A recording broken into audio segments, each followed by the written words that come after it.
Assalamualaikum warahmatullahi wabarakatuh. Perkenalkan, nama saya Hanifah Al-Karimah dengan NIM 857046679. Pada video kali ini saya akan menjelaskan beberapa contoh simbiosis.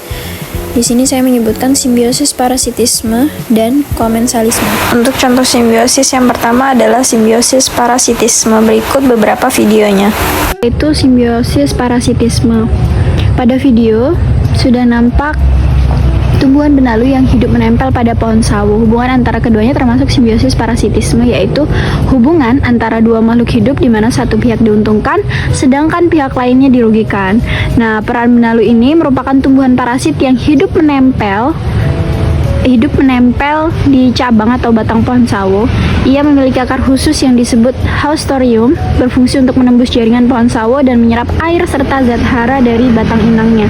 Dengan cara ini, benalu tidak perlu mencari air dan mineral sendiri karena semuanya sudah diambil dari pohon sawo.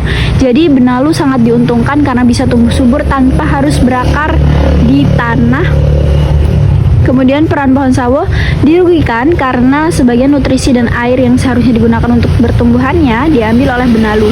Akibatnya pohon sawo bisa mengalami pertumbuhan yang terhambat, daun menjadi layu atau menguning dan hasil buah berkurang. Jika terlalu banyak benalu, cabang bahkan bisa mati karena kehilangan sumber makanan dan air. Jadi dalam hal ini hubungan benalu bersifat parasit sedangkan pohon sawo menjadi inang. Hubungan seperti ini hanya menguntungkan satu pihak, yaitu benalu, dan merugikan pihak lainnya. Di contoh video adalah pohon sawo. Itulah sebabnya disebut dengan simbiosis parasitisme. Jadi kesimpulannya, benalu diuntungkan mendapat air dan zat hara dari pohon sawo, sedangkan pohon sawo dirugikan karena kehilangan sebagian nutrisi dan tumbuhannya terhambat. Hubungan simbiosis selanjutnya yaitu simbiosis parasitisme, yaitu hubungan antara dua makhluk hidup di mana satu pihak atau parasit itu memperoleh keuntungan sedangkan pihak lain atau inangnya dirugikan. Dalam hal ini, nyamuk betina berperan sebagai parasit karena mengambil darah manusia untuk kebutuhan biologisnya. Manusia berperan sebagai inang karena kehilangan darah dan berpotensi tertular penyakit. Contoh selanjutnya yaitu simbiosis parasitisme antara manusia dan kutu rambut. Kutu rambut itu termasuk parasit mendapatkan keuntungan berupa makanan atau darah dan tempat tinggal dari manusia, kemudian manusia justru dirugikan. Untuk selanjutnya yaitu contoh dari simbiosis komensalisme. Berikut beberapa videonya. Di depan saya sudah ada contoh dari jenis simbiosis komensalisme. Simbiosis komensalisme adalah hubungan antara dua makhluk hidup di mana satu pihak mendapatkan keuntungan sementara pihak lainnya tidak dirugikan maupun diuntungkan. Dalam hal ini, hubungan terjadi antara tumbuhan paku dan juga pohon kelapa sawit. Peran tumbuhan paku yang tumbuh di batang kelapa sawit disebut dengan epifit, artinya ia menempel pada pohon lain hanya sebagai tempat hidup. Ia tidak mengambil zat makanan dari batang kelapa sawit, melainkan mengambil air dan unsur hara dari udara, hujan, serta debu atau sisa organik yang menumpuk di sela-sela batang pohon sawit. Dengan menempel di batang pohon yang tinggi, tumbuhan paku bisa mendapatkan lebih banyak sinar, kemudian udara dan kelembapan, semua hal yang mendukung proses fotosintesis. Nah, kemudian untuk peran pohon kelapa sawit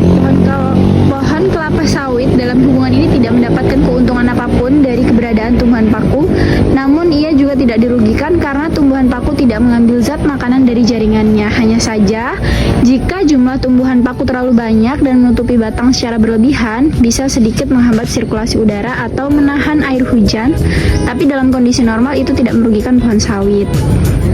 Jadi untuk kesimpulannya, hubungan antara tumbuhan paku dan pohon kelapa sawit termasuk simbiosis komensalisme karena tumbuhan paku diuntungkan dengan tempat hidup dan akses cahaya yang lebih baik. Selanjutnya adalah antara kerbau dan burung jalak. Keduanya adalah simbiosis komensalisme. Burung jalak sering hinggap di tubuh kerbau untuk mencari kutu, serangga kecil, atau parasit yang menempel di kulit kerbau. Bagi burung jalak, hubungan ini menguntungkan karena ia mendapatkan makanan dari tubuh kerbau, sementara kerbau tidak dirugikan maupun diuntungkan secara langsung karena meskipun jalak memakan kutu, kutu tersebut belum tentu mengganggu. Selanjutnya adalah hubungan antara bunga anggrek yang menempel di batang atau cabang pohon besar atau biasa disebut dengan epifit. Anggrek menempel bukan untuk mengambil makanan dari pohon, tetapi untuk mendapatkan tempat hidup yang tinggi agar mendapat sinar matahari dan udara yang cukup. Pohon besar hanya menjadi tempat menempel, tidak terganggu dan tidak mengalami kerugian ataupun keuntungan. Jadi anggrek diuntungkan sedangkan pohon tetap netral. Itulah sebabnya hubungan ini disebut dengan hubungan simbiosis komensalisme.